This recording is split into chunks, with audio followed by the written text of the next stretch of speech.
പ്രിയ മക്കൾക്ക് സദര നമസ്കാരം. രാമായണം പഠിക്കുന്നത് ശ്രീരാമരാജ്യം പ്രോഗ്രാമിന് വേണ്ടിയിട്ടാണോ?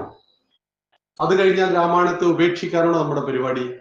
അല്ല, രാമായണത്തെ ജീവിതാന്ത്യം വരെ. മക്കൾ മരിച്ചാൽ ആളുകൾ മരിച്ചു കിടക്കുന്നിടത്ത് പോയിട്ട് രാമായണം വായിക്കുന്നത് കേട്ടിട്ടില്ലേ അല്ലേ? നാട്ടുകാരെങ്കിലും രാമായണം വായിക്കുന്നത് കേട്ടിട്ടില്ലേ നിങ്ങൾ? അപ്പൊ രാമായണം എന്തിനാണ് ഉപകരിക്കുക? മരിച്ച വീട്ടിൽ വായിക്കാൻ. അങ്ങനെയാണോ മനസ്സിലാക്കിയത്? മരിച്ച വീട്ടിൽ വായിക്കാനുള്ള സാധനമാണോ ഈ രാമായണം? അങ്ങനെയൊക്കെയാണ് ഞങ്ങളുടെ നാട്ടിൽ രാമായണത്തെ സാധനം എന്നൊക്കെ പറയുന്ന കുറെ ആളുകളുണ്ട് അല്ലേ? നമ്മൾ കടയിൽ കയറിയിട്ട് ചായപ്പൊടി പഞ്ചസാര ഒക്കെ വാങ്ങുമ്പോൾ അതിന് സാധനം എന്ന് പറയും. ഇതുപോലെ മരിച്ച വീട്ടിൽ വായിക്കുന്ന ഒരു സാധനമുണ്ടല്ലോ, അതാണോ രാമായണം? അതിനു വേണ്ടിയിട്ടാണോ രാമായണം? അല്ല. അപ്പൊ ആ കാര്യങ്ങളൊക്കെ നമുക്ക് പതുക്കെ പതുക്കെ മക്കളിലൂടെ ചർച്ച ചെയ്യണം. രാമായണം മുതിർന്നവർ വായിച്ചില്ലെങ്കിലും കുഴപ്പമില്ല, മക്കൾ ഡെയിലി വായിക്കണം. വായിച്ചാൽ മാത്രം പോരാ, അത് പതുക്കെ പതുക്കെ പഠിക്കണം. പഠിച്ചാൽ മാത്രം പോരാ, അത് പതുക്കെ പതുക്കെ നമ്മുടെ ജീവിതവുമായി ബന്ധപ്പെടുത്തണം. അങ്ങനെ ആകുന്ന സമയത്ത് നമ്മളിൽ ഒത്തിരി പരിവർത്തനങ്ങൾ പതുക്കെ പതുക്കെ വരും. നോക്കൂ, നിങ്ങളുടെ വീട്ടിന്റെ മുന്നിൽ നിങ്ങളൊരു മാവിന്റെ തൈ കുഴിച്ചിട്ടു. പിറ്റേ ദിവസം മാങ്ങ കിട്ടുമോ? ഇല്ല. നിങ്ങളതിന് വെള്ളവും വളവും കൊടുത്തു. ഒരു 5 വർഷം 6 വർഷം കഴിഞ്ഞാൽ ആ മാവിൽ പൂക്കുലയുണ്ടായി, പതുക്കെ ഉണ്ണി മാങ്ങയുണ്ടായി, പിന്നെ മാങ്ങയുണ്ടായി. ആ മാങ്ങ മൂത്ത് പഴുത്ത് എന്തൊരു സ്വാദാണില്ലേ തിന്നാൻ. പക്ഷെ നിങ്ങൾ 6 വർഷം 5 വർഷം 6 വർഷം വെയിറ്റ് ചെയ്യണം. പിന്നെ എത്ര കൊല്ലം അതിൽ നിന്ന് മാങ്ങ പറിക്കാം? 100 വർഷം മാങ്ങ പറിക്കാൻ കഴിയും, ചുരുങ്ങിയത് അല്ലേ? അപ്പൊ 100 വർഷം മാങ്ങ പറിക്കാൻ കഴിയേണ്ട ഒരു മാവ് ഉണ്ടാകണമെങ്കിൽ ക്ഷമയോടുകൂടി 5 വർഷം നമ്മൾ അതിനെ പരിപാലിക്കണം. 5 വർഷം നമ്മൾ അതിനെ പരിപാലിച്ചാൽ പിന്നീട് നമ്മൾ പരിപാലിക്കൊന്നും വേണ്ട, എല്ലാ വർഷവും കൃത്യമായ സമയത്ത് ആ വൃക്ഷം നമുക്ക് മാങ്ങ തന്നുകൊണ്ടേയിരിക്കും. നമുക്ക് മാത്രമല്ല, നമ്മൾ മരിച്ചാൽ നമ്മുടെ മക്കൾക്ക്, നമ്മുടെ മുത്തശ്ശൻ നട്ട മാവിലെ മാങ്ങയല്ലേ നമ്മളൊക്കെ തിന്നുന്നത്? ആണോ? അല്ലെ? നമ്മുടെ അച്ഛനും മുത്തശ്ശനും ഒക്കെ ഉണ്ടാക്കിയ തെങ്ങിലെ തേങ്ങയും പ്ലാവിലെ ചക്കയും മാവിലെ മാങ്ങയും എല്ലാം നമ്മൾ കഴിക്കുന്നുവെങ്കിൽ ക്ഷമയോട് കൂടിയിട്ട് നമ്മൾ പതുക്കെ പതുക്കെ രാമായണത്തിലെ കാര്യങ്ങൾ മനസ്സിലാക്കുമ്പോൾ മക്കൾക്ക് അത്ഭുതം തോന്നും, ഇതൊന്നും ഞാൻ മുമ്പ് പഠിച്ചില്ലല്ലോ എന്ന്. അപ്പൊ കഴിഞ്ഞ ക്ലാസ്സിൽ നമ്മൾ പറഞ്ഞത്, ഒരു ശാപവുമായിട്ട് ദശരഥ മഹാരാജാവ് എവിടത്തേക്ക് വന്നു? താപസ മുനികുമാരന്റെ ശാപവുമായിട്ട് രാജാവ് കൊട്ടാരത്തിലേക്ക് വന്നു. അതിനു മുമ്പുള്ള കഥകളൊക്കെ കഴിഞ്ഞ വീഡിയോ നോക്കിയാൽ നിങ്ങൾക്ക് അറിയാം, പുതുതായിട്ട് ഈ ക്ലാസ്സിൽ വന്നവർ. ഒരു ദുഃഖവുമായിട്ട് വരുന്ന ഒരാളോട് എങ്ങനെയാണ് പെരുമാറുക? ദുഃഖവുമായിട്ട് വരുന്ന ആളോട് വളരെ സ്നേഹത്തോടു കൂടി അയാളുടെ ദുഃഖങ്ങൾ ഏറ്റെടുക്കുവാൻ തയ്യാറായ വാക്കുകൾ പറഞ്ഞുകൊണ്ടാണ് നമ്മൾ പെരുമാറേണ്ടത്. മക്കൾ എപ്പോഴും അതൊന്ന് ശ്രദ്ധിക്കണം. മറ്റൊരാളുടെ ദുഃഖത്തിൽ പങ്കുചേരുമ്പോൾ തീർച്ചയായിട്ടും പൊട്ടിച്ചിരിച്ചുകൊണ്ടും മൊബൈലിൽ നോക്കിക്കൊണ്ടും ആളുകളെ വിളിച്ചുകൊണ്ട് അങ്ങനെയൊന്നുമല്ല. അയാൾ പറയുന്നത് കേട്ട് അയാളുടെ ദുഃഖത്തിൽ പങ്കുചേർന്ന് അതിന് നല്ല വാക്കുകളെയൊക്കെ പറയണം. ഇതുപോലെ വളരെ ദുഃഖിതനായ രാജാവ് കൊട്ടാരത്തിൽ വരുന്നത് കണ്ടപ്പോ അവിടെ നിൽക്കുകയായിരുന്ന ഗുരുനാഥൻ വസിഷ്ഠ മുനി ചോദിച്ചു, എന്താണ് ഇത്രയേറെ ദുഃഖം എന്ന് ചോദിച്ചു. എന്താണ് ഇത്രയേറെ ദുഃഖം? മുഖം വല്ല, നമ്മൾ ഒരാളുടെ മുഖം കണ്ടാൽ അറിയില്ലേ നമുക്ക് സന്തോഷമാണോ ദുഃഖമാണോ എന്ന്? അറിയില്ലേ? ഇല്ലേ? അറിയും. മുഖമാണ് മനസ്സിന്റെ കണ്ണാടി എന്ന് പറയുന്നത്. അപ്പൊ മനസ്സിന്റെ കണ്ണാടി എന്ന് പറയുന്ന മുഖത്ത് നോക്കിയാൽ ദുഃഖമാണോ സുഖമാണോ സന്തോഷമാണോ ഒക്കെ മനസ്സിലാവും. അപ്പൊ ദുഃഖം കണ്ടപ്പോ മുനി ചോദിച്ചു, എന്താണ് ഇത്ര ദുഃഖം? അപ്പോൾ പറഞ്ഞു, ഞാനിങ്ങനെ കാട്ടിൽ ചെന്നു, ഒരു അമ്പെയ്തു, അതൊരു മുനികുമാരനെ കൊണ്ടു, മുനികുമാരൻ മരിച്ചുപോയി, മുനികുമാരന്റെ അച്ഛൻ എന്നെ ശപിച്ചിരിക്കുന്നു. അപ്പോൾ ദുഃഖം തോന്നി വസിഷ്ഠ മുനിക്കും. ഞാൻ പറഞ്ഞിട്ട് കാട്ടിൽ പോയ ഒരാൾക്ക് ശാപം കിട്ടിയല്ലോ. അപ്പോൾ ചോദിച്ചു, എന്താണ് ശാപം? പുത്രദുഃഖത്താൽ നീ മരിക്കും, ഇതാണ് ശാപം. ഇത് കേട്ടപ്പോ ഇദ്ദേഹം പൊട്ടിച്ചിരിക്കാൻ തുടങ്ങി. സന്തോഷത്തോടു കൂടി നന്നായിട്ട് ചിരിക്കാൻ തുടങ്ങി വസിഷ്ഠ മുനി. ഇത് കണ്ടപ്പോ ദശരഥ മഹാരാജാവിന് അല്പം കുണ്ഠിതം തോന്നി. അദ്ദേഹം പറഞ്ഞു, എനിക്ക് ശാപം കിട്ടിയിട്ട് അങ്ങ് ചിരിക്കുകയാണോ എന്ന്. അപ്പൊ പറഞ്ഞു, പ്രിയ ദശരഥ, നിനക്കിന്റെ ശാപം എന്താ? നീ പുത്രദുഃഖത്താൽ മരിക്കും. അതായത് നീ ഇപ്പൊ എന്തിനാ കാട്ടിൽ പോയത്? നീ കാട്ടിൽ പോയത് മക്കളില്ലാത്ത ദുഃഖത്തിന് ഒരു ശാന്തി കിട്ടാൻ വേണ്ടിയിട്ടാണ്. ഇപ്പൊ നീ കാട്ടിൽ നിന്ന് വന്നപ്പോ നിനക്ക് കിട്ടിയ ശാപേത പുത്രദുഃഖത്താൽ മരിക്കും. അതായത് നിനക്കൊരു പുത്രനുണ്ടാകും. ഇതിന്റെ പേരാണ് മക്കളെ വീഴ്ചകളെ അവസരങ്ങളാക്കുക എന്നുള്ളത്. വീഴ്ചകൾ പറ്റും, പക്ഷെ വീഴ്ചകളെ അവസരങ്ങളാക്കി മാറ്റണം. ഒരു പരീക്ഷയിൽ തോറ്റാൽ അതോടുകൂടി പരീക്ഷ തീർന്നോ? ഇല്ല, പരീക്ഷ അടുത്ത വർഷം ഉണ്ടാവും. അപ്പൊ തോറ്റത് കൊണ്ട് ഒരിക്കലും നാം പിൻവാങ്ങി പോകരുത്. അതുകൊണ്ടാണ് നത്തിങ് ഈസ് ഇമ്പോസിബിൾ എന്നൊരു വാക്ക് മക്കൾ കേട്ടിട്ടില്ല. ഇതാര് പറഞ്ഞതാ?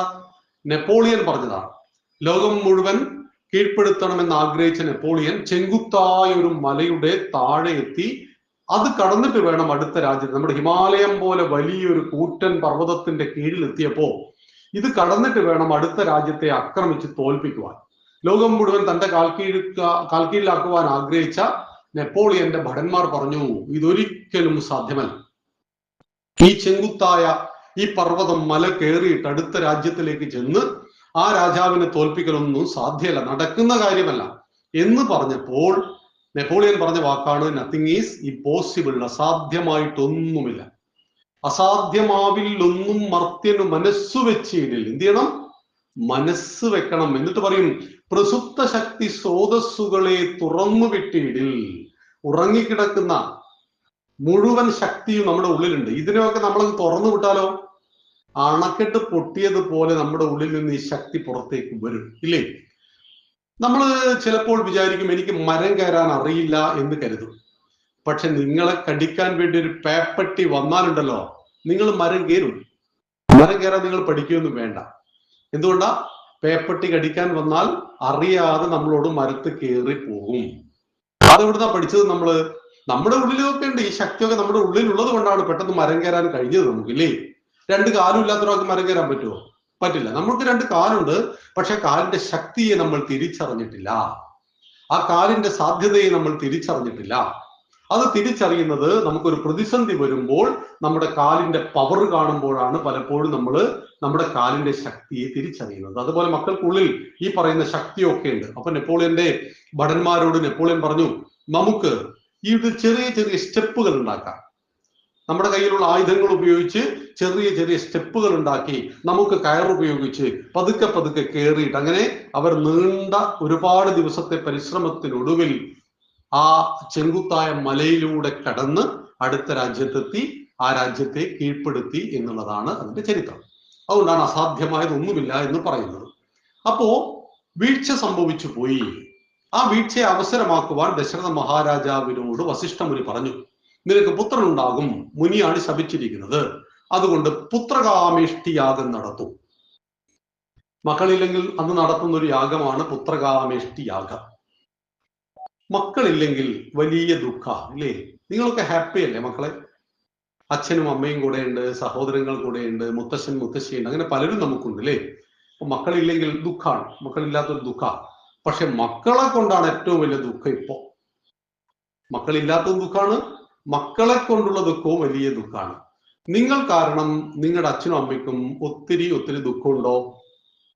ഞാൻ നിങ്ങളുടെ അച്ഛനും അമ്മയും കാണുമ്പോൾ ചോദിക്കും കേട്ടോ, നിങ്ങൾ കാരണം ഒരുപാട് ഒരുപാട് ദുഃഖമുണ്ടോ അച്ഛനും അമ്മയ്ക്കും എന്ന്. അങ്ങനെയെങ്കിൽ നമ്മുടെ രാമായണത്തിൽ ഒരു വാക്കുണ്ട്, മക്കളെ വിളിക്കുന്ന വാക്കാത്. പുത്രൻ ഓർ പുത്രി, ഡോട്ടർ, സൺ, ഇതൊന്നുമല്ല, അത് ഇംഗ്ലീഷിലാണ്, അല്ലേ? മലയാളത്തിൽ നമ്മൾ എന്താ പറയാ? മകൻ, മകൾ എന്നൊക്കെ പറയും. സംസ്കൃതത്തിൽ എന്താ പറയാ? പുത്രൻ ആൺകുട്ടി, പുത്രി പെൺകുട്ടി. പുത്രൻ എന്ന വാക്കിന്റെ അർത്ഥം എന്താ? പും എന്ന് വെച്ചാൽ നരകം. പും നാമ നരകത്തിൽ നിന്നും പിതാവിനെ മാതാവിനെ ത്രാണനം ചെയ്യിക്കുന്നവൻ, രക്ഷിക്കുന്നവനാരോ അവൻ പുത്രൻ ഓർ പുത്രി. ചുരുക്കി പറഞ്ഞാൽ നമ്മളായിട്ട് അച്ഛനെയും അമ്മയെയും നരകത്തിൽ കൊണ്ടുപോയിട്ട് ഇടാൻ പാടില്ല. അച്ഛനെയും അമ്മയെയും നരകത്തിൽ പതിക്കാതെ ആരാണോ ശ്രദ്ധിക്കുന്നത് ഇവരുടെ പേരാണ് പുത്രൻ ഓർ പുത്രി. അതുകൊണ്ടാണ് കല്യാണത്തിന് മുമ്പ് കുന്തി ദേവി ഒന്ന് പ്രസവിച്ചു. ഒരിക്കലും പാടില്ലാത്തതാണ്, അല്ലേ? കല്യാണത്തിന് മുമ്പ് പ്രസവിക്കുന്നത് ഉണ്ടോ? പതിവുണ്ടോ നമ്മുടെ നാട്ടിൽ? ഒരിക്കലുമില്ല. പക്ഷെ കുന്തി ദേവിക്ക് അങ്ങനെ ഒരു തെറ്റുപറ്റി. സൂര്യഭഗവാനിൽ നിന്നും കർണനെ പ്രസവിച്ചു പോയി. ആരാ കുന്തി ദേവി? കുന്തി ഭോജന്റെ മകൾ, ഒരു മഹാസാമ്രാജ്യത്തിന്റെ ചക്രവർത്തിയുടെ മകൾ. കല്യാണത്തിന് മുമ്പൊന്ന് പ്രസവിച്ചു പോയാലുള്ള അബദ്ധമൊന്ന് ആലോചിച്ച് നോക്കൂ. അതുകൊണ്ട് കുന്തി ദേവിക്ക് കർണനെ ഒരു പെട്ടിയിലാക്കി ഒഴുക്കേണ്ടി വന്നു. ആ കർണനെ അധിരഥൻ എടുത്തു വളർത്തി. അങ്ങനെ നമുക്കറിയാം, ആ കർണന്റെ കഥയൊക്കെ നമുക്കറിയാം. അപ്പൊ അവിടെയാണ് നരകത്തിൽ പതിക്കുമായിരുന്നു കുന്തിയുടെ അച്ഛനും അമ്മയും. അങ്ങനെ ഒരു വല്ലാത്ത തെറ്റ് സംഭവിച്ചു പോയി. തെറ്റിന് പരിഹാരവും കണ്ടു. അപ്പൊ കുട്ടിയെ വെള്ളത്തിൽ ഒരിക്കലാണോ പരിഹാരം? മറ്റൊരു വഴിയും കുന്തിയുടെ മുന്നിൽ ഉണ്ടായിരുന്നില്ല. കാരണം ഒരു രാജകുമാരി തെറ്റ് ചെയ്താൽ ആ രാജ്യം മുഴുവൻ തെറ്റിന്റെ പിറകിൽ പോകും. രാജാവിന് തെറ്റ് സംഭവിച്ചാൽ രാജ്യം മുഴുവൻ തെറ്റുകാരുടെ വലിയ കേന്ദ്രമായി തീരും. അതുകൊണ്ടാണ് യഥാ രാജ തഥാ പ്രജ എന്ന് പറയുന്നത്. രാജാവ് എങ്ങനെയാണോ അതുപോലെയായിരിക്കും പ്രജകളും എന്ന് പറയുന്നത്. അപ്പൊ അച്ഛനെയും അമ്മയെയും നരകത്തിൽ പതിക്കാതെ നോക്കുന്ന മക്കൾ, ആ മക്കളുടെ പേരാണ് സംസ്കൃതത്തിൽ പുത്രൻ ഓർ പുത്രി. ദശരഥ മഹാരാജാവ് ഋഷ്യശൃംഗ മഹർഷിയെ വരുത്തി പുത്രകാമേഷ്ടി യാഗം നടത്തി. ഗംഭീരമായ യാഗം. ആ യാഗത്തിനൊടുവിൽ അതിവിശിഷ്ടമായ ഒരു ഔഷധം, നമ്മളതിന് പായസം എന്നൊക്കെയാണ് പഠിച്ചു വെച്ചിരിക്കുന്നത് അല്ലേ? ആ പായസമാവട്ടെ ഔഷധമാവട്ടെ എന്തെങ്കിലും ആവട്ടെ, ഒരു നല്ല കുടത്തിൽ ഒരു ദിവ്യമായ പായസാർ കിട്ടി ദശരഥ മഹാരാജാവിന് കിട്ടി. അപ്പൊ ദശരഥ മഹാരാജാവിന് എത്ര ഭാര്യമാരുണ്ട്? എത്ര ഭാര്യമാരാ? 3. ആരൊക്കെയാ? നിങ്ങളെല്ലാം മ്യൂട്ടാണ്, അതുകൊണ്ട് പക്ഷെ നിങ്ങളുടെ ചുണ്ടനങ്ങുമ്പോൾ എനിക്കറിയാം. കൗസല്യ, കൈകേയി, സുമിത്ര. 3 ഭാര്യമാരാണ് ദശരഥ മഹാരാജാവിനുള്ളത്. അപ്പൊ രാജാവ് ഒന്നാമത്തെ ഭാര്യയായ കൗസല്യ ദേവിയുടെ കയ്യിൽ ഈ പാത്രം ഏൽപ്പിച്ചു. ആ പാത്രത്തിൽ നിറയെ അതിവിശിഷ്ടമായ ആ ഔഷധമുണ്ട്, അഥവാ പായസമുണ്ട്. വേണമെങ്കിൽ കൗസല്യ ദേവിക്ക് ഇത് മുഴുവനും കുടിക്കാം. പക്ഷെ കൗസല്യ ദേവി എത്ര കുടിച്ചു? 1/4 മാത്രം, 25%, 1/4 മാത്രം കുടിച്ചു. എന്നിട്ട് കൈകേയിക്ക് കൊടുത്തു. രണ്ടാമത്തെ ഭാര്യ ആരാണ്? കൈകേയി. ഇനി അവശേഷിക്കുന്ന 3/4 വേണമെങ്കിൽ കൈകേയിക്ക് തീർത്തും കുടിക്കാം. പക്ഷെ കൈകേയും 25% കുടിച്ചു. അപ്പൊ 25, 25, 50%. ഇനിയിപ്പോ എത്ര ബാക്കിയുണ്ട് ഇതില്? 50%, പകുതി ഇതിൽ ബാക്കിയുണ്ട് അല്ലെ? 1/4 കൗസല്യാദേവിയും 1/4 കൈകേയും കുടിച്ചു. അപ്പൊ കൈകേയി എത്ര ഡീസന്റ് ആയിരുന്നു. ഈ പ്രശ്നം മൊത്തം ഉണ്ടാക്കിയ ആളാരാ? കൈകേയിയാണ്. പക്ഷെ കൈകേയി ഒരാളെ കാണുന്നതിന് മുമ്പായിരുന്നു, കണ്ടതിന് ശേഷമാണ് പ്രശ്നം ഉണ്ടാക്കിയത്. കാണുന്നതിന് മുമ്പ് വളരെ വളരെ നല്ലതായിരുന്നു. അങ്ങനെ കഴിഞ്ഞ ദിവസം ഒരു കൗൺസിലിങ്ങിന് വേണ്ടി ഒരു അച്ഛൻ വന്നു. അപ്പൊ അച്ഛൻ പറയുന്നത്, എന്റെ മകൻ പഠിക്കുന്നത് +2-നാണ്. പക്ഷെ +2-ന് പഠിക്കുന്ന അവൻ ചില മയക്കുമരുന്നുകളും മദ്യത്തിനൊക്കെ അടിമയായിപ്പോയി. എന്നിട്ട് അച്ഛൻ പറയാണ്, അവൻ +1-ന് പഠിക്കുന്നവരെ നല്ല മിടുക്കനായിരുന്നു. +2-ന് എത്തിയ സമയത്ത് അവനൊരു കൂട്ടുകാരനെ കിട്ടി.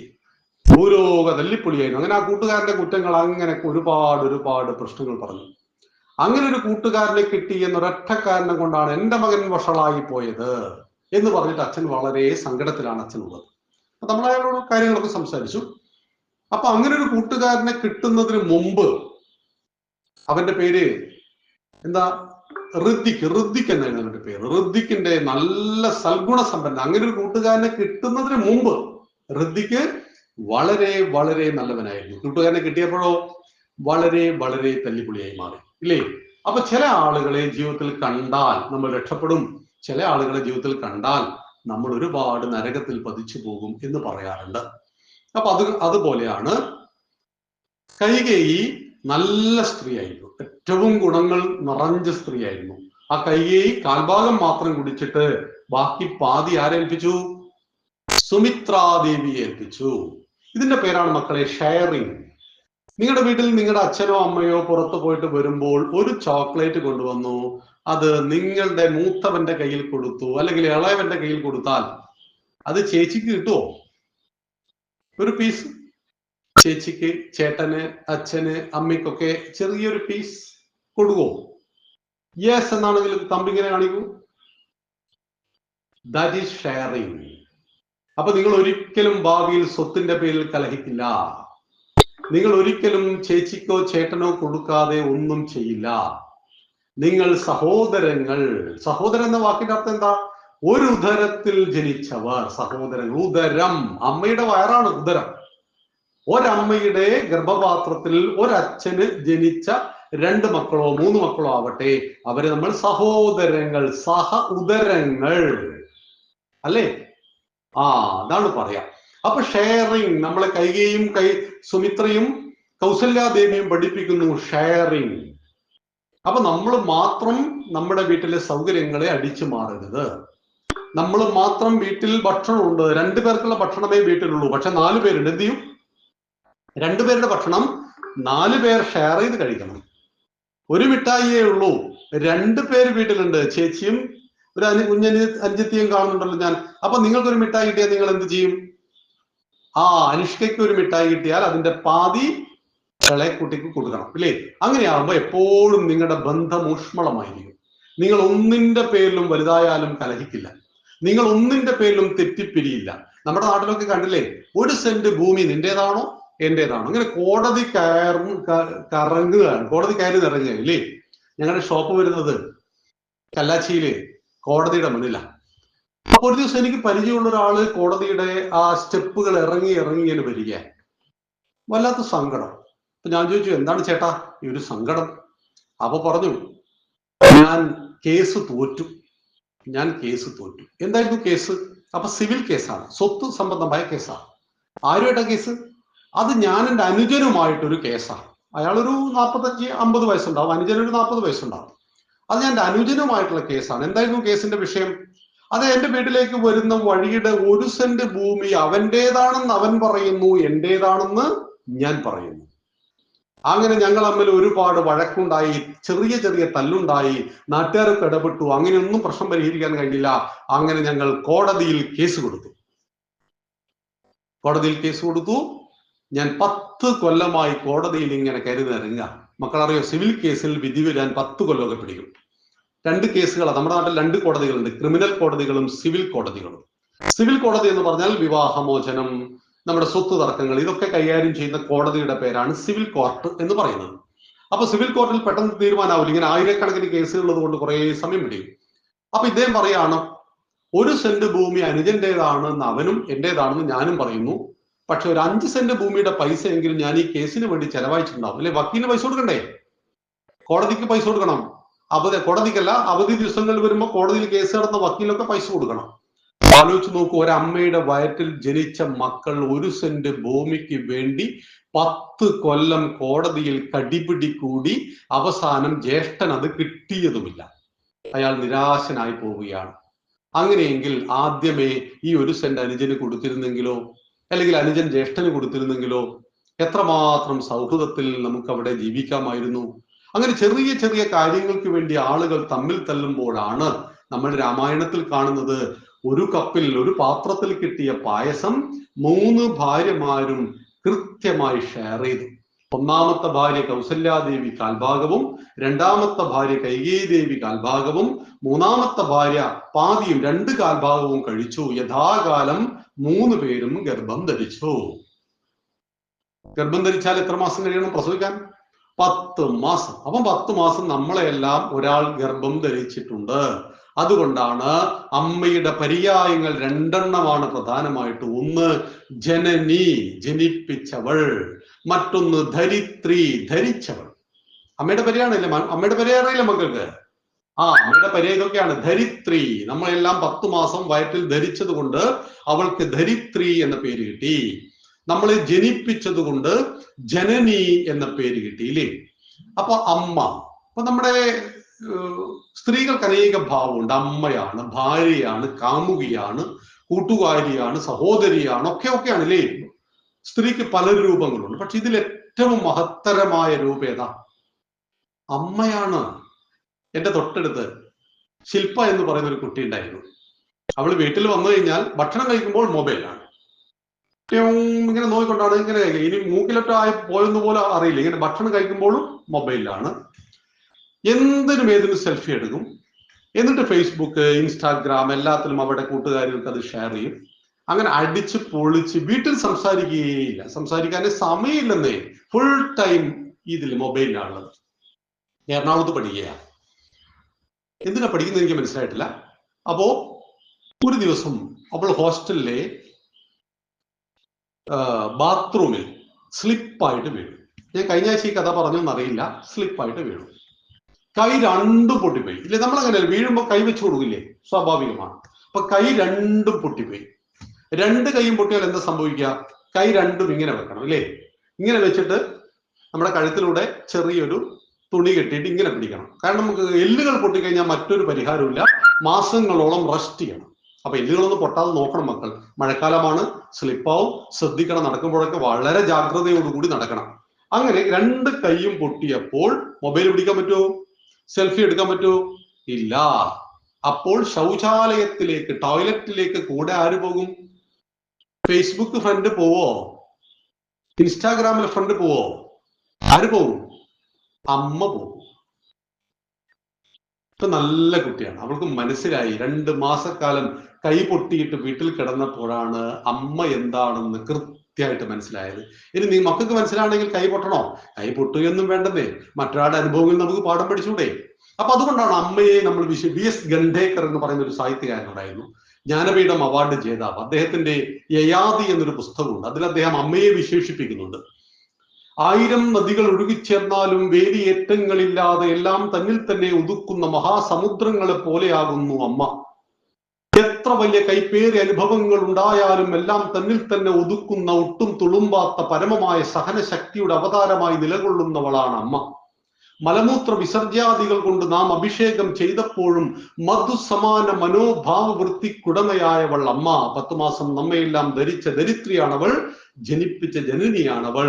അതുകൊണ്ടാണ് നമ്മൾ പറയുന്നത് ജനനി ജന്മഭൂമി സ്വർഗാദപിഗിരീയസി. ഇത് നമ്മൾ പറഞ്ഞല്ലോ കേട്ടോ, ഇത് ശ്രീരാമചന്ദ്ര മഹാദേവന്റെ വാക്കുക.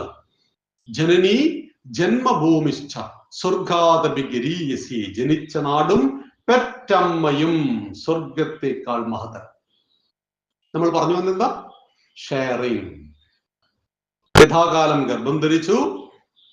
3 ഭാര്യമാർക്ക് 4 മക്കളുണ്ടായി. കൗസല്യാദേവിക്ക് രാമൻ, കൈകേയിക്ക് ഭരതൻ. സുമിത്രയുടെ മക്കളുടെ പേര് പറ. 2 മക്കളുണ്ടല്ലോ, ആരൊക്കെയാ? പറഞ്ഞോളൂ, ഞാൻ നിങ്ങളുടെ ചുണ്ട് കാണുന്നു. കൗസല്യാദേവിയുടെ പുത്രൻ രാമൻ, കൈകേയിയുടെ പുത്രൻ ഭരതൻ. ആരൊക്കെയാണ് സുമിത്രയുടെ 2 മക്കൾ? യെസ്, ലക്ഷ്മണനും ശത്രുഘ്നനും അല്ലേ? അപ്പം 3 ഭാര്യമാരിൽ 4 മക്കൾ. സുമിത്രക്ക് ഇരട്ട കുട്ടികളാ. ആരൊക്കെയാ? ലക്ഷ്മണനും ശത്രുഘ്നനും. പക്ഷെ എപ്പോഴും കൂട്ടാരാ? ലക്ഷ്മണനും ശത്രുഘ്നാണ് എപ്പോഴും കൂട്ടുണ്ടാവുക? അല്ല, രാമനും ലക്ഷ്മണനും, ഭരതനും ശത്രുഘ്നും അല്ലേ? കൈകേയിയുടെ മോനും സുമിത്രയുടെ ഒരു മോനും, കൗസല്യയുടെ ഒരു മോനും സുമിത്രയുടെ മറ്റൊരു മോനും ഇല്ലേ? ഇപ്പോൾ അവരാണ് എപ്പോഴും കൂട്ടുക. എവിടെ പോകുമ്പോൾ ഇവര് കൂടെ ഉണ്ടാവും അല്ലേ? അപ്പൊ അങ്ങനെ 4 മക്കളുണ്ടായി. രാജാവ് എത്ര മകനെയാ? ഒരു മകനെങ്കിലും കിട്ടണം. കല്യാണം കഴിച്ചിട്ട് അനേക വർഷമായിട്ട് കുട്ടികൾ ഉണ്ടാവാത്ത ദുഃഖത്താൽ രാജാവ് എപ്പോഴും ആഗ്രഹിച്ചത് ഒരു കുട്ടിയെങ്കിലും കിട്ടണമെന്നാണ്. പക്ഷെ ഇപ്പൊ കിട്ടിയത് ഏതാ? 50 ലക്ഷം രൂപ ലോട്ടറി അടിക്കാൻ ആഗ്രഹിച്ചിട്ട് 2 കോടി കിട്ടി എന്ന് പറഞ്ഞതുപോലെ ഇപ്പൊ എത്രയാ കിട്ടിയിരിക്കുന്നത്? 4 ആൺകുട്ടികളെ. ഒരു കൊട്ടാരത്തിൽ ഒരു മകനെ ആഗ്രഹിച്ച രാജാവിന് 4 മക്കളെ കിട്ടിയിരിക്കുന്നു. കോസല സാമ്രാജ്യം ആഘോഷത്തിമർപ്പിൽ, അയോധ്യ ആനന്ദത്തിൽ ആറാടുകയാണ്. ദശരഥ മഹാരാജാവിന്റെ രാജ്യത്തിന്റെ പേരാണിത്, കോസലം. അതിന്റെ തലസ്ഥാനത്തിന്റെ പേരാണ് അയോധ്യ. മക്കളില്ലാത്ത രാജ്യത്തിലെ രാജാവിന് 3 ഭാര്യമാരിൽ ഇതാ 4 മക്കൾ ജനിച്ചിരിക്കുന്നു. ഒന്നാമന്റെ പേര് രാമൻ, രണ്ടാമൻ ഭരതൻ, മൂന്നാമൻ ലക്ഷ്മണനും ശത്രുഘ്നനും. അങ്ങനെ 4 മക്കൾ അവിടെ ഭൂജാതരായി.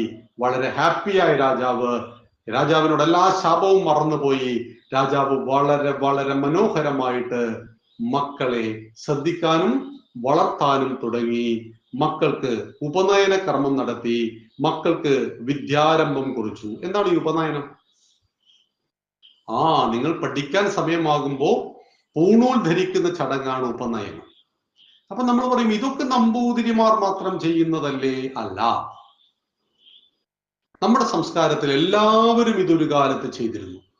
എന്ന് വെച്ചാൽ പഠിക്കുന്ന സമയത്ത് നിങ്ങളുടെ ശ്രദ്ധയെ വളർത്തുവാൻ ആവശ്യമായ പരിശീലനം. പണ്ടത്തെ പഠനം എങ്ങനെയാ? ഗുരുകുല വിദ്യാഭ്യാസമായിരുന്നു. ഗുരുവിന്റെ കൂടെ താമസിക്കണം. ഗുരു എന്ന് പറഞ്ഞാൽ എക്സ്പേർട്ട് ടീച്ചറാണ്. മൂപ്പർക്ക് അറിയാത്ത കാര്യങ്ങളില്ല, എല്ലാ വിഷയങ്ങളും അഗ്രഗണ്യനാണ്. ശാസ്ത്രമുണ്ട്, സയൻസ് ഉണ്ട്, ആയോധന കലകളുണ്ട്, പ്രാക്ടിക്കൽ ജീവിതം. ഞാൻ നിങ്ങളോട് സിമ്പിളായ ഒരു കാര്യം ചോദിക്കട്ടെ മക്കളെ, ഒന്നും വിചാരിക്കട്ടില്ലേ? 1 യൂണിറ്റ് കറണ്ടിന്റെ വില എത്രയാ? 1 യൂണിറ്റ് കറണ്ടിന്റെ വില. നിങ്ങളുടെ വീട്ടിൽ ബൾബ് പ്രകാശിക്കുന്നില്ലേ? മിക്സി, AC, എല്ലാ വാഷിംഗ് മെഷീൻ ഒക്കെ പ്രവർത്തിക്കുന്നില്ല. ഒരു ദിവസം കറണ്ട് ഇല്ലെങ്കിൽ എന്തായിരിക്കും? ഒരു യൂണിറ്റ് കറണ്ടിന്റെ വില എത്രയാ? വീട്ടിൽ ഉപയോഗിക്കുന്ന യൂണിറ്റ്. മക്കൾ പറയണ്ട കേട്ടോ, മക്കൾ മനസ്സിലാക്കണം. ഇന്നത്തെ റേറ്റ് പ്രകാരം നാളികേരത്തിന്റെ വില എത്രയാ? തേങ്ങയുടെ വില? ഇതൊക്കെ മനസ്സിലാക്കി. ഇതാണ് പ്രാക്ടിക്കൽ നോളജ് എന്ന് പറയുന്നത്, പ്രായോഗികമായ നോളജ്. വീട്ടിൽ കറണ്ടിന്റെ ബില്ല് എത്രയാണെന്ന് അറിയണം. നമുക്ക് 4 ടൈപ്പ് റേഷൻ കാർഡ് ഉണ്ട്. ഇതിൽ നിങ്ങൾ ഏത് റേഷൻ കാർഡാണ്? വെള്ള റേഷൻ കാർഡ്, നീല റേഷൻ കാർഡ്, ഓറഞ്ച്, അങ്ങനെ പിങ്ക്, പല കളറും റേഷൻ കാർഡ് ഉണ്ട്. ഇത് ഓരോ റേഷൻ കാർഡിലുള്ള ആനുകൂല്യങ്ങൾ വ്യത്യസ്തമാണ്. അപ്പൊ നിങ്ങൾ ഏത് റേഷൻ കാർഡാണ് നിങ്ങളുടെ അച്ഛനുള്ളത് എന്ന് നിങ്ങൾ അറിയണം. അപ്പോഴാണ് നിങ്ങളുടെ അച്ഛന്റെ കഷ്ടപ്പാടും സുഖമൊക്കെ നിങ്ങൾക്ക് മനസ്സിലാവുക, ഇല്ലേ? അപ്പൊ നിങ്ങളുടെ വീട്ടിലെ റേഷൻ കാർഡ് ഏതാണ്? നിങ്ങളുടെ വീട്ടിൽ കറണ്ട് കത്തുമ്പോൾ ഉണ്ടാകുന്ന യൂണിറ്റിന്റെ ബില്ല് എത്രയാണ്? എത്ര മാസം കൂടുമ്പോ കറണ്ടിന്റെ ബില്ല് വീട്ടിൽ വരിക?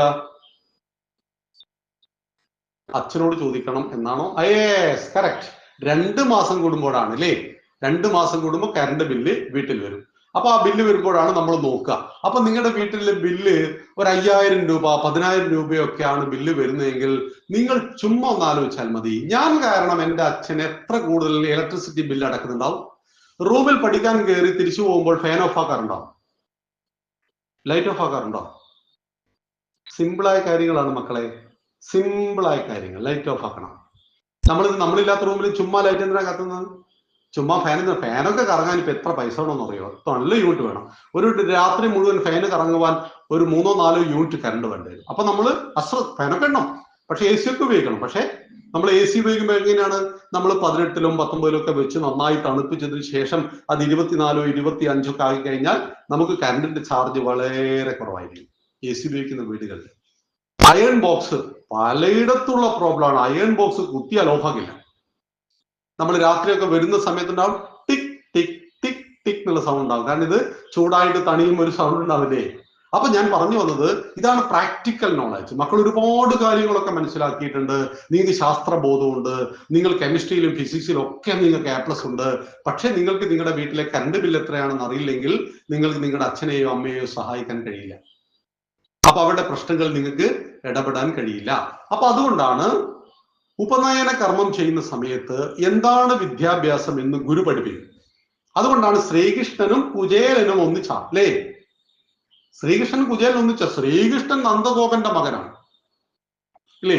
അപ്പൊ നന്ദഗോപന്റെ മകനും യശോദാദേവിയുടെ മകനായിട്ടാണല്ലോ കൊണ്ടുപോയി ചേർക്കുന്നത്. സന്ദീപനി മഹർഷിയുടെ ആശ്രമത്തിൽ കൊണ്ടുപോയിട്ട് ചേർക്കുകയാണ്. ഇവനെ ഒന്ന് പഠിപ്പിച്ചെടുക്കണം, എല്ലാ കാര്യങ്ങളും പഠിപ്പിക്കണം. അപ്പോൾ അങ്ങേയറ്റം ദാരിദ്ര്യമുള്ള സുധാമാവ് അഥവാ കുചേലൻ, സുധാമാവ് എന്നാണ് അദ്ദേഹത്തിന്റെ പേര്, അദ്ദേഹം അവിടെയുണ്ട്. ഇവരുടെ രണ്ടുപേരുടെ പണി എന്താന്ന്? ഗുരുഭക്തി രാവിലെ എന്നിട്ട് പറയും, ഇന്ന് വിറകില്ല കൃഷ്ണ, നീ പോയിട്ട് വിറകൊടിച്ചോണ്ട് വാ. അപ്പൊ കൃഷ്ണനും സുധാമാവും കൂടി എവിടത്തേക്ക് ഓടും? കാട്ടിലേക്ക് ഓടും. ചുള്ളിക്കമ്പുകൾ, ഉണക്ക് കമ്പുകൾ ഇതൊക്കെ പെറുക്കിയിട്ട് നല്ല കെട്ടാക്കിയിട്ട് മഹാവിഷ്ണുവിന്റെ 9ാമത്തെ അവതാരം വിറകും തലയിൽ വെച്ച് ഇങ്ങനെ വരും. ആരാ? ശ്രീകൃഷ്ണൻ മഹാവിഷ്ണുവിന്റെ 9ാമത്തെ അവതാരമാണ്. ആ ഭഗവാനാണ് സന്ദീപനി മഹർഷിയുടെ ആശ്രമത്തിൽ പഠിക്കുന്ന സമയത്ത് ഗുരുവിന് ഒരൊറ്റ കണ്ണേയുള്ളൂ. സമ്പന്നൻ, ദരിദ്രൻ, വലിയ വീട്ടിലെ കുട്ടി, ഇങ്ങനെയൊന്നുമില്ല, എല്ലാവരും തുല്യരാണ്. അതുകൊണ്ട് കുചേലനും കൃഷ്ണനും വെറുതെ ശേഖരിക്കാൻ പോകണം. ഗുരു എല്ലാ വിദ്യകളും അവരെ പഠിപ്പിച്ചു, പ്രായോഗികമായ വിദ്യകൾ അവരെ പഠിപ്പിച്ചു, അവരെ നീന്താൻ പഠിപ്പിച്ചു, അവരെ മരം കയറാൻ പഠിപ്പിച്ചു, ഭക്ഷണം പാകം ചെയ്യുന്നത് അവരെ പഠിപ്പിച്ചു, വാദ്യങ്ങൾ എങ്ങനെ ശ്രീകൃഷ്ണൻ ഓടക്കുവല് വായിക്കുന്നില്ലേ, അങ്ങനെ എല്ലാ വാദ്യങ്ങളും പഠിപ്പിച്ചു. ഒപ്പം അവർക്ക് വേദം അറിവ് കൊടുത്തു, വേദ പഠനം കൊടുത്തു. സംസ്കൃതം നന്നായി പഠിപ്പിച്ചു. അന്ന് ഇംഗ്ലീഷ് ഒന്നുമില്ലല്ലോ, അപ്പൊ സംസ്കൃതം നന്നായി പഠിപ്പിച്ചു. കെമിസ്ട്രി, ഫിസിക്സും ബയോളജിയും ഒക്കെ അന്നുണ്ട് കേട്ടോ. അതായത് ജീവശാസ്ത്രം, ജീവജാലങ്ങളെ കുറിച്ച്, പ്രകൃതിയെ കുറിച്ച് എല്ലാ പാഠങ്ങളും അവരെ പഠിപ്പിച്ചു. എങ്ങനെയാണ് പഠിപ്പിക്കുക? ഗുരുവിന്റെ കൂടെ താമസിക്കണം. ഗുരുവിന്റെ കൂടെ താമസിച്ചിട്ടാണ് പഠനമൊക്കെ. അങ്ങനെ എല്ലാം പഠിച്ച് ഒരു പ്രായം, നിശ്ചിത പ്രായമാകുമ്പോൾ വീട്ടിലൊക്കെ പോവാം. ഒരു നിശ്ചിത സമയത്ത് വീട്ടിൽ, നിങ്ങളിപ്പോ ഹോസ്റ്റലൊക്കെ താമസിച്ചാണ് പഠിക്കുന്നതെങ്കിൽ, ഇപ്പൊ സൈന്യത്തിലൊക്കെയാണ് നിങ്ങൾക്ക് കിട്ടിയതെങ്കിൽ നിങ്ങൾക്ക് ആഴ്ചക്ക് വീട്ടിൽ വരാൻ പറ്റുമോ? നിങ്ങൾ മിലിറ്ററി ഓഫീസർ ആകുവാൻ വേണ്ടിയുള്ള പരിശീലനത്തിൽ പറ്റില്ലല്ലോ. നിങ്ങൾ 6 മാസം കൂടുമ്പോൾ വർഷത്തിൽ ഒരിക്കലൊക്കെയാണ് നാട്ടിൽ വരിക. നിങ്ങൾ സിവിൽ സർവീസ്, IAS IPS ഒക്കെ നിങ്ങൾക്ക് കിട്ടിയിട്ട് അതിന്റെ പഠനത്തിന് വേണ്ടി പോയി കഴിഞ്ഞാൽ എനിക്ക് 3 ദിവസം കൂടുമ്പോൾ അമ്മയെ കണ്ടേ മതിയാവൂ എന്ന് വാശി പിടിച്ചാൽ നടക്കുമോ? നടക്കില്ല. അപ്പൊ ഇതുപോലെ നിങ്ങൾ വലിയ വലിയ കാര്യങ്ങൾ ചെയ്യുവാനുള്ളവരാണ് എങ്കിൽ ചിലപ്പോൾ നിങ്ങൾ പലപ്പോഴും വീടൊക്കെ വിട്ടു നിൽക്കേണ്ടി വരും. അങ്ങനെ എല്ലാ വിദ്യകളും ഗുരുവിൽ നിന്ന് പഠിക്കുന്ന അതിനെയാണ് ഗുരുകുല വിദ്യാഭ്യാസം എന്ന് പറയുന്നത്. അപ്പൊ ആരാ ഗുരു? അപ്പൊ ഗുരു എന്ന വാക്കിന്റെ അർത്ഥം കൂടി പറഞ്ഞിട്ട് നമുക്ക് ഇന്നത്തെ കാര്യം അവസാനിപ്പിക്കാം. ഗു ശബ്ദന്ധകാരസ്യ രു ശബ്ദം നിരോധിത. ഗു എന്നാൽ അന്ധകാരം, ഇരുട്ട്. രു എന്നാൽ അന്ധകാരത്തെ ഇല്ലാതാക്കുന്നത്. അന്ധകാരത്തെ ഇല്ലാതാക്കുന്നത് എന്താ മക്കളെ? ഇരുട്ടിനെ ഇല്ലാതാക്കുന്നത് എന്താ? വെളിച്ചം. യെസ്, വെളിച്ചമാണ് ഇരുട്ട്. നിങ്ങൾ രാത്രി വീട്ടിന്റെ ഉള്ളിലേക്ക് കയറിയപ്പോൾ ഇരുട്ടായിരുന്നു, സ്വിച്ച് ഇട്ടു, ബൾബ് കത്തി, അപ്പോൾ ലൈറ്റ് വന്നു. ഇരുട്ട് എവിടെ പോയി? ഇരുട്ടിങ്ങനെ പതുക്കി ഒരു ഗോള രൂപത്തിൽ ഇരുട്ട് ഒരു മൂലക്ക് ഉണ്ടാവോ? ഉണ്ടാവില്ല. അപ്പം വെളിച്ചം എവിടെയാണോ ഇല്ലാത്തത് അതിന്റെ പേരാണ് ഇരുട്ട്. അതായത് വെളിച്ചത്തിന്റെ അഭാവം, അതിന്റെ പേര് ഇരുട്ട്. പകൽ സമയത്ത് സൂര്യൻ കത്തിജ്വലിക്കുന്നുണ്ട്, പക്ഷെ ടാക്കീസിന്റെ ഉള്ളിൽ, സിനിമാ തിയേറ്ററിന്റെ ഉള്ളിൽ ഇരുട്ടാ. എന്താ കാരണം? വെളിച്ചത്തെ കൊട്ടിയടച്ചിരിക്കുന്നു എന്നതുകൊണ്ട്. അപ്പൊ ഇരുട്ടിൽ നിന്ന് ആരാണോ നമ്മെ വെളിച്ചത്തിലേക്ക് നയിക്കുന്നത് അവരെല്ലാം നമുക്ക് ഗുരുവാണ്. നമ്മുടെ ക്ലാസ് മുറിയിലും ട്യൂഷൻ സെന്ററിലും പഠിപ്പിക്കുന്ന ടീച്ചേഴ്സ് മാത്രമാണ് ഗുരു. അത് ഗുരുവാണ് നമുക്ക്. അവരെല്ലാം ഗുരുക്കന്മാരാണ്. ഒപ്പം നമുക്ക് നമ്മുടെ അച്ഛൻ അമ്മ ഗുരുവാണ്. നമ്മുടെ മാതാപിതാക്കൾക്കൊപ്പം നമുക്ക് നല്ലത് നൽകുന്ന എല്ലാവരും നമുക്ക് ഗുരുവാണ്. ഇരുട്ടിൽ നിന്ന് ആരാണോ നമ്മളെ വെളിച്ചത്തിലേക്ക് നയിക്കുന്നത് അതിനെയെല്ലാം ഗുരുവായി കണ്ടു കരുതി ബഹുമാനിക്കുന്നു എന്നതാണ് നമ്മുടെ നാടിന്റെ പ്രത്യേകത. അങ്ങനെ രാമനും ലക്ഷ്മണനും ഭരതനും ശത്രുഘ്നനും അറിവ് നേടാൻ തുടങ്ങി. അവർ 3 അറിവുകളാണ് നേടിയത്. അസ്ത്ര ശസ്ത്ര വേദപഠനം. അസ്ത്ര ശസ്ത്ര വേദപഠനം. അസ്ത്രം ദൂരെ നിന്ന് ഉപയോഗിക്കുന്ന ആയുധങ്ങൾ, ശസ്ത്രം കയ്യിൽ പിടിച്ചുപയോഗിക്കുന്ന ആയുധങ്ങൾ. വേദം, വേദം എന്ന വാക്കിന്റെ അർത്ഥം എന്താ? നമ്മൾ ഹിന്ദുക്കളുടെ അടിസ്ഥാന ഗ്രന്ഥത്തിന്റെ പേരാണ് വേദം. വേദങ്ങൾ എത്രയാ മക്കളെ? എത്ര വേദമുണ്ട് നമുക്ക്? 4 അല്ലേ? വേദങ്ങൾ 4 അല്ലേ? ഋഗ്വേദം, യജുർവേദം, സാമവേദം, അഥർവവേദം. 4 വേദങ്ങൾ അല്ലേ? അപ്പൊ വേദം എന്ന് പറഞ്ഞാൽ അതിന്റെ മൊത്തത്തിലുള്ള പേരാണ് വേദം. വേദം എന്ന വാക്കിന്റെ അർത്ഥം എന്താ? അറിവ്. അപ്പൊ ഇനി ആരെങ്കിലും നിങ്ങളോട് ചോദിക്കുകയാണ് മുസ്ലിങ്ങളുടെ അടിസ്ഥാന ഗ്രന്ഥം ഖുർആനാണ്, നമുക്കറിയാം. ക്രൈസ്തവ മതത്തിന്റെ അടിസ്ഥാന ഗ്രന്ഥം ബൈബിളാണ്. ഹിന്ദുക്കളുടെ അടിസ്ഥാന ഗ്രന്ഥം ഏതാണ്? വേദം. മറന്നുവോ? വേദം. എന്നിട്ട് ആദ്യം ചോദിക്കാണ് എത്ര വേദങ്ങളുണ്ട്? അപ്പൊ നിങ്ങൾ പറയണം 4 വേദങ്ങളുണ്ട്. ഏതൊക്കെയാണ്? ഋഗ്വേദം, യജുർവേദം, സാമവേദം, അഥർവവേദം എന്ന് പറഞ്ഞു കൊടുക്കാൻ കഴിയണം, ഇല്ലേ? അപ്പം വേദം, അറിവ്, ആത്യന്തികമായിട്ട് നിങ്ങൾക്ക് ലഭിക്കുന്ന, ജീവിതകാലം മുഴുവൻ നിങ്ങൾക്കൊപ്പം ഉണ്ടാകുന്ന, ഒരിക്കലും മറന്നു പോകാത്ത അറിവിന്റെ പേരാണ് വിജ്ഞാനം. അതായത് നിങ്ങൾ 10ാമത്തെ വയസ്സിൽ നീന്താൻ പഠിച്ചു, നിങ്ങൾ 50 വർഷം നീന്തിയില്ല, 60ാമത്തെ വയസ്സിൽ നിങ്ങൾ വെള്ളത്തിൽ വീണു, നിങ്ങൾ നീന്തുമോ ഇല്ലയോ? ചുമ്മാ നീന്തിപ്പോരും. അപ്പോ 50 കൊല്ലം നീന്തിയില്ലെങ്കിലും നീന്താൻ പഠിച്ചത് മറന്നു പോവില്ല. നിങ്ങൾ 15ാമത്തെ വയസ്സിൽ 10ാം ക്ലാസ്സിൽ പഠിക്കുമ്പോൾ നിങ്ങളുടെ അച്ഛൻ നിങ്ങൾക്കൊരു ബൈസിക്കിൾ, നമ്മുടെ സൈക്കിൾ അല്ലേ, സൈക്കിൾ എടുത്തു തന്നു. നിങ്ങൾ ചവിട്ടാൻ പഠിച്ചു. നിങ്ങൾ നന്നായിട്ട് സൈക്കിൾ ചവിട്ടുന്നവരായിരുന്നു. പക്ഷെ നിങ്ങളൊരു 30 കൊല്ലം സൈക്കിൾ ചവിട്ടിയില്ല. ഒരു 50ാമത്തെ വയസ്സിൽ നിങ്ങളുടെ കയ്യിൽ ഒരു സൈക്കിൾ കിട്ടിയാൽ നിങ്ങൾ സൈക്കിൾ ഓടിക്കുമോ ഇല്ലയോ? നിങ്ങൾ സൈക്കിൾ ചവിട്ടും. കാരണം നിങ്ങളോട് നീന്താനും സൈക്കിൾ ചവിട്ടാനും ഒരിക്കൽ പഠിച്ചാൽ മറന്നു പോകില്ല. ജീവിതാന്ത്യം വരെ കൂടെ നിൽക്കുന്ന ഈ അറിവിന്റെ പേരാണ് വിജ്ഞാനം. രാമനും ലക്ഷ്മണനും ഭരതനും ശത്രുഘ്നനും വിജ്ഞാനികളായി വളർന്നു. വിജ്ഞാനികളായി വളർന്ന അവര് ലോകത്തിലും ഈ സമാജത്തിലും അവരുടെ രാജ്യത്തിലും ഉണ്ടാക്കിയ മാറ്റങ്ങൾ എന്തൊക്കെ എന്നുള്ളത് നമുക്ക് അടുത്ത ആഴ്ച പഠിക്കാം. അപ്പം ഒരു മാസത്തിൽ 1-2 ക്ലാസ്സുകൾ മക്കൾക്ക് ഉണ്ടാവും. അപ്പൊ വളരെ താമസിയാതെ നമുക്ക് എല്ലാ ക്ലാസ്സും. അപ്പൊ ഇന്ന് നമ്മൾ പഠിച്ചതാണ് ദശരഥ മഹാരാജാവിന്റെ 4 മക്കൾ പഠനം ആരംഭിച്ചു. പഠിച്ചതിന് ശേഷം അവരെന്തൊക്കെ ചെയ്തു, നമ്മളിപ്പോ എന്തൊക്കെയാ ചെയ്തുകൊണ്ടിരിക്കുന്നത്, പഠിക്കുന്നതിനിടയിൽ എന്തൊക്കെയാ ചെയ്തുകൊണ്ടിരിക്കുന്നത്, ഇതൊക്കെ നമുക്ക് അടുത്ത ആഴ്ച ഡിസ്കസ് ചെയ്യാം. അപ്പൊ മക്കളെ എല്ലാവരും ആഗസ്റ്റ് 10ാം തീയതി കാണണം. എവിടെ കാണണം?